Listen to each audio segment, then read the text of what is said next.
2021년 4월 5일 월요일 새벽 예배 주님 앞에 올려드리시겠습니다. 함께 기도드리시겠습니다. 할렐루야. 감사와 찬양과 영광과 존귀와 높임을 받으시기에 합당하신 우리 아버지 하나님, 오늘도 세상에서의 첫날 첫 시간을 열어주시고 주님 앞에 나와 예배케 하시오매 감사를 드립니다. 이 예배를 통하여 부활하신 주님을 만나고 부활하신 주님의 음성을 듣고 부활하신 주님의 뜻을 따라 살아갈 수 있는 힘을 공급받는 시간이 되게 하여 주시옵소서. 예배의 시작입니다. 하루 일과의 시작입니다. 성령 하나님께 내어 맡기오며 부활하신 우리 구주 예수 그리스도 이름으로 기도드리옵나이다. 아멘. 사도신경 신앙 고백 드리겠습니다. 전능하사 천지를 만드신 하나님 아버지를 내가 믿사오며 그 외아들 우리 주 예수 그리스도를 믿사오니 이는 성령으로 잉태하사 동정녀 마리아에게 나시고 본디오 빌라도에게 고난을 받으사 십자가에 못 박혀 죽으시고 장사한 지 사흘 만에 죽은 자 가운데서 다시 살아나시며 하늘에 오르사 전능하신 하나님 우편에 앉아 계시다가 저리로서 산자와 죽은 자를 심판하러 오시니라. 성령을 믿사오며 거룩한 공회와 성도가 서로 교통하는 것과 죄를 사하여 주시는 것과 몸이 다시 사는 것과 영원히 사는 것을 믿사옵나이다. 아멘. 찬송 올려드리시겠습니다.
오늘 우리에게 주시는 하나님의 말씀은 사도행전 24장 6절로 9절입니다.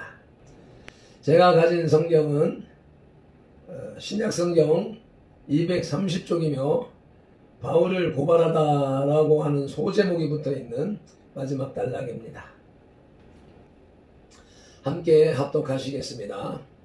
그가 또 성전을 더럽게 하려 함으로 우리가 잡아싸우니 당신이 친히 그를 신문하시면 우리가 고발하는 이 모든 일을 아실 수 있나이다 하니 유대인들도 이에 참가하여 이 말이 옳다 주장하니라. 아멘. 6절에 성전을 더럽게 하려 했다는 말은 21장 28절에 나오는 더럽혔다는 말보다 의미가 축소된 듯 합니다. 한편 우리가 잡아싸우니라는 말 뒤에 6 하반에서 8 상반 없음으로 기록된 자리에 해당하는 구절이 권위 있는 사본들에는 첨가되어 있습니다. 킹 제임스 흠정역 성경을 읽으시겠습니다.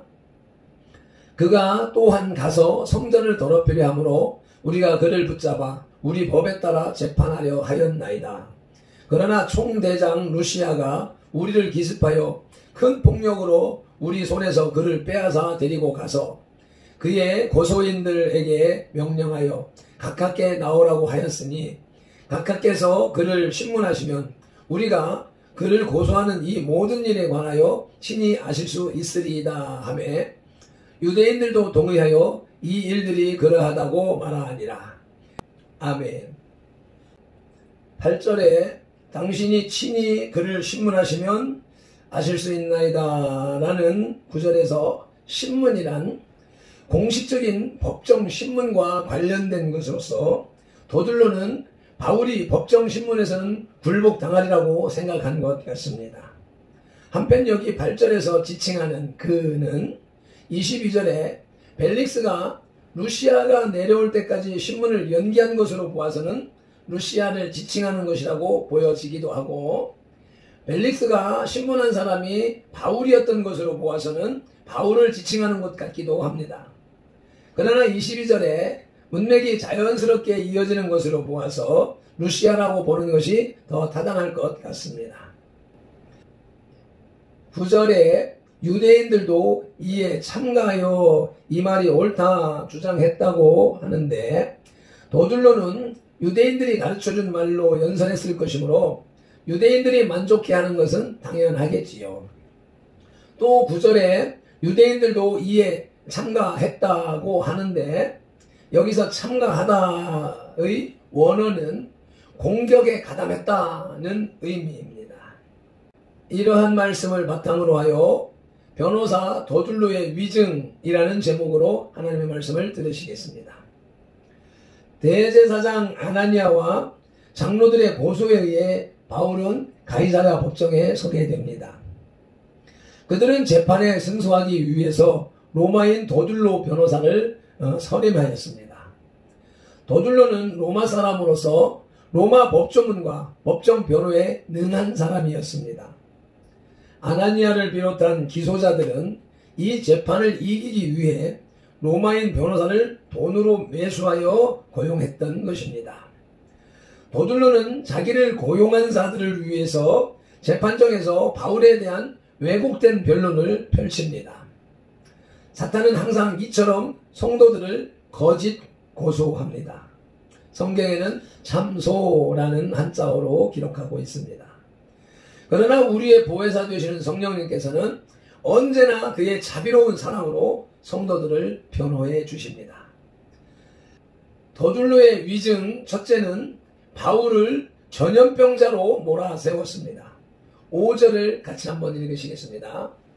우리가 보니 이 사람은 전염병 같은 자라 천하에 흩어진 유대인을 다 소요하게 하는 자요 나사렛 이단의 우두머리라. 아멘. 도둘로는 재판관 벨릭스 앞에서 피고 바울을 전염병자로 몰아세웠습니다. 그가 바울을 전염병 환자로 위증한 것은 바울을 사회적으로 고립시키기 위한 음모에서였습니다. 즉 바울은 전염병 등과 같아서 사회를 소란하게 하고 해독을 끼쳐 모든 유대인을 감염시킨다는 것입니다. 도들로는 이처럼 바울을 정죄하기 위해 거짓 무고를 했으나 그는 실상 복음의 강력한 영향력을 인정한 최초의 이방인이었습니다. 그가 고의적인 악의를 품고 바울과 복음을 사회 질서를 요란케 하는 독성을 가진 전염병으로 치부하였지만 결과적으로 그것은 복음의 능력을 인정한 세상적 지혜라 하겠습니다. 그러면 복음의 전염성은 어떻습니까? 첫째로 맹렬합니다. 전염병은 매우 빠르게 급한 속도로 확산됩니다. 복음은 거기에 접하는 모든 자들을 일시에 사로잡았습니다. 두 번째로는 지배력이 막강합니다. 전염병은 일단 번지면 개인의 육체를 완전히 사로잡고 그 발병 지역을 초토화합니다. 요즘에 코로나를 두려워 떠는 이유가 거기에 있는 것이 아니겠습니까? 복음은 인간의 영혼을 장악하고 생활 전체를 변화시킵니다. 그러나 황폐화시키는 쪽으로 변화되는 것이 아니라 각성하여 새 삶이 되는 쪽으로 변화시키는 것입니다. 아멘. 도들로의 위증 두 번째로는 바울을 이단으로 몰아세웠습니다. 5절 후반절에 천하에 흩어진 유대인을 다 소유하게 하는 자요 나사렛 이단의 우두머리라. 아멘. 도들로는 바울을 전염병자로 몰아 사회적으로 죄인으로 규정한 다음 이제는 나사렛 이단의 괴수라 하여 그를 정치적인 죄인으로 위증합니다. 유대인들에게 있어서 이단은 불구대천의 원수요 그들의 삶 전체를 내어줄지언정 양보할 수 없는 마지노선이었습니다. 이러한 사실을 잘 알고 있는 도들로는 유대인들의 노를 격발시키기 위해 바울을 이단의 괴수라고 서슴지 않고 지칭합니다. 그러나 그의 이러한 태도는 그의 기독교에 대한 무지에서 비롯되는 어리석은 소치라 하겠습니다. 이 같은 일은 현재도 횡행하고 있음을 우리는 목도하고 있습니다. 도들로가 바울을 이단으로 몰아세우는 것은 첫째로 기독교를 지역 종교로 축소하는 것입니다. 그는 기독교를 나사렛이라고 불렀습니다. 인종과 지역, 문화와 종교를 초월하는 기독교를 팔레스틴의 조그마한 마을 나사렛의 종교로 이해했습니다. 아직도 많은 종교들이 그 지역적 한계를 벗어나지 못하고 있습니다. 인도에서 발원한 불교는 동양의 뜰을 벗어나지 못하고 이슬람교는 서양의 벽을 뚫지 못하고 있었습니다. 우리나라만 해도 각 고을, 동리마다 전개되는 독특한 지역의 신앙이 있습니다. 이러한 종교는 그 신빙성은 차치하고서라도 지역적인 한계조차 극복하지 못하는 지극히 저차원적인 미신들입니다. 도들로는 지금 뚜렷한 세계관을 가지고 로마로 진입해 들어오는 기독교를 미신적 형태의 지역 종교로 보았던 것입니다. 아직도 도들로 같은 시각으로 기독교를 보는 사람들이 많이 있습니다. 이기주의에서 발전된 민족주의를 무기로 복음을 외세의 침략 운운하는 부류들은 종교의 본질을 제대로 파악하지 못하는 어리석은 자들입니다. 진정한 종교는 민족주의를 극복합니다. 모든 민족을 포용하고 국가 간의 벽을 허무는 기독교만이 참 종교라 할 수 있습니다. 더들로가 바울을 이단으로 몰아붙이는 두 번째 이유는 기독교를 인본 종교로 보았기 때문입니다. 더들로는 기독교를 바울 개인의 종교로 보았습니다. 그래서 바울을 정죄하기를 이단의 괴수, 즉 바울을 교주로 보았던 것입니다. 기독교는 그 신앙 대상이 인간이 아니고 하나님입니다. 따라서 복음을 전하는 자가 중요한 것이 아닙니다. 그가 전하는 복음 안에 내재된 생명, 즉 예수 그리스도만이 유일하게 영광을 받으셔야 하는 것입니다. 아멘. 그런데 예수 그리스도를 보지 못하는 도들로는 마치 바울만 죽이면 기독교는 이 땅에서 사라질 것으로 보았던 것입니다. 육의 사람이 영의 것을 바라볼 수 없는 것입니다. 아멘. 세 번째로 도들로가 바울을 이단자로 몰기 위해서 성전을 더럽히는 자로 몰아세웁니다. 6절입니다. 그가 또 성전을 더럽게 하려 함으로 우리가 잡았사오니. 도들로는 이제 바울을 성전을 훼손하는 자로 위중함으로써 그를 종교적인 죄인으로 규정합니다. 이러한 위증은 유대인들로 하여금 바울을 처단할 수 있는 기회를 주려는 의도임에 분명합니다. 그러나 이러한 음모와는 달리 바울은 평소 하나님의 성전을 존중하여 첫째로 사도행전 22장 17절에서 성전에서 기도하기를 힘썼고, 둘째로 사도행전 16장 13절에서 순회 선교시마다 그 지역에 세워진 회당을 방문했고, 세 번째로는 사도행전 21장 26절에 그 자신이 성전에서 율법을 따라 결례를 치를 정도로 성전을 귀하게 여겼던 사람입니다. 이제 말씀을 맺겠습니다. 도들로는 바울이 성전을 더럽게 하려 함으로 유대인들이 잡았으니 벨릭스가 그를 신문하면 그들이 송사하는 일을 알 수 있을 것이라고 주장합니다. 이에 대해서 유대인들도 이 말을 옳다고 합니다. 성경적인 의미의 성전이 건물이기 이전에 개체의 인간과 인간, 그리고 그 관계라고 본다면 자유로운 의사에 의해서 지속적인 성경 연구와 나눔이 매일마다 있어야 합니다. 우리 성돌교회가 진행하는 것처럼 말입니다. 그럴 경우 건물에 매이지 않고 건물을 중히 여기는 사고체계가 형성됩니다.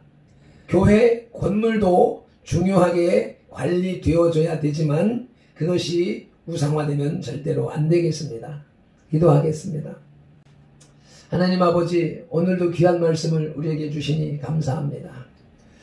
유대인들의 조직적, 종교적, 정치적 음모와 변호사 도들로의 위증으로도 합력하여 선을 이루시는 주님의 역사하심을 지오라마 비전케 하시오매 감사를 드립니다. 이런 하나님이 우리 편이고 우리가 하나님 편에 서 있으며 부활하신 예수님 안에 있으니 우리가 무엇을 두려워하리까? 악한 마귀 사탄의 참소가 오히려 우리의 신앙을 곤곡해 하며 주님 앞에 우뚝 세우는 간증거리가 됨을 믿습니다. 오늘도 그 말씀 속에서 말씀과 함께 말씀의 위력을 행사하며 말씀의 열매를 맺는 선돌의 지체들이 다 되게 하여 주시옵소서. 나의 등 뒤에 계신 부활하신 예수 그리스도 이름으로 기도드리옵나이다. 아멘. 찬송 한 번 더 힘차게 들으시고 기도로 나가겠습니다.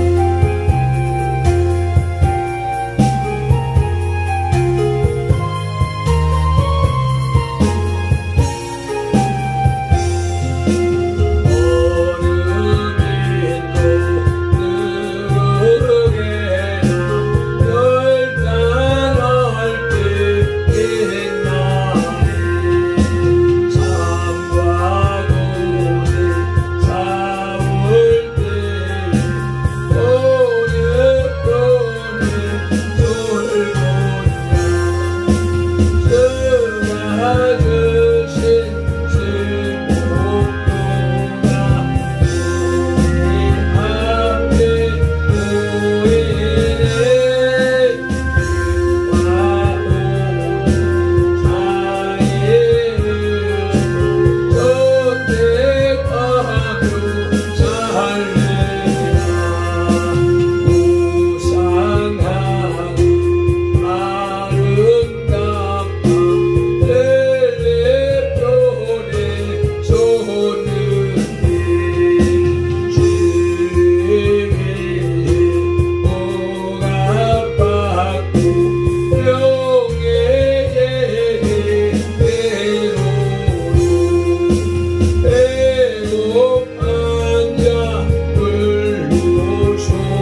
말씀을 붙잡고 승리하는 하루가 되어질 줄로 믿습니다. 주여 삼창하면서 기도로 나가시겠습니다.